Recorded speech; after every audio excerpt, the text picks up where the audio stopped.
常年期18周六雙數年，哈巴谷先知1章12節到2章4節，馬竇福音17章14到20節。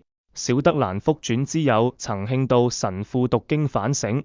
2026年8月8日，耶穌基督哈巴谷先知今天向天主大發怨言，他不明白為什麼天主讓猶大國的敵人巴比倫去懲罰猶大。巴比倫人不會比猶太人好啊！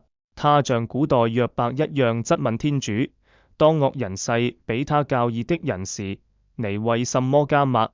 答案只能從天主的義人必因他的信德而生活裏得到一些安慰，即相信天主的公義一定會來，天主絕對不會冤枉虧待任何好人。今天福音裏門徒們沒有辦法治好病人的原因，是否因為他們倚仗自己而缺少信德，即他們沒有認識、信任他們力量的泉源，也就是耶穌自己。離開天主，我們是什麼事也做不成的。但是當我們生病時，祈求天主幫助我們治疾病，我們虔誠地祈求了，病卻並沒有好轉，是不是總是我們的信德不夠呢？比芥菜籽更少。當然也不能這樣說，疾病痛苦、好人受苦等等，都是我們無法完全理解的奧秘。聖女小德蘭信得很夠的了，但是也很年輕就生病過世了。義人因他的信德而生活，不表示有信德的人就沒有疾病痛苦，但表示他一定會得到永生。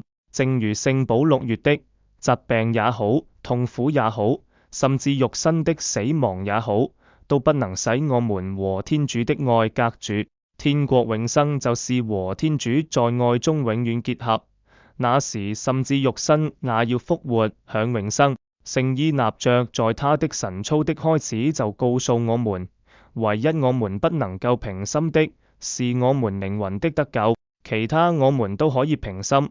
因為甚至疾病貧窮也可能對我們的靈魂得救是好的，相反，健康富貴不一定為我們的靈魂得救是好，而靈魂的得救是最重要的。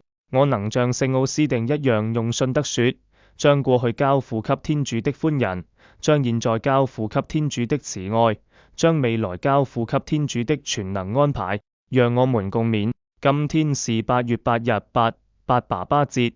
感謝所有的父親們，祝福所有的父親們主賜平安、健康、喜樂。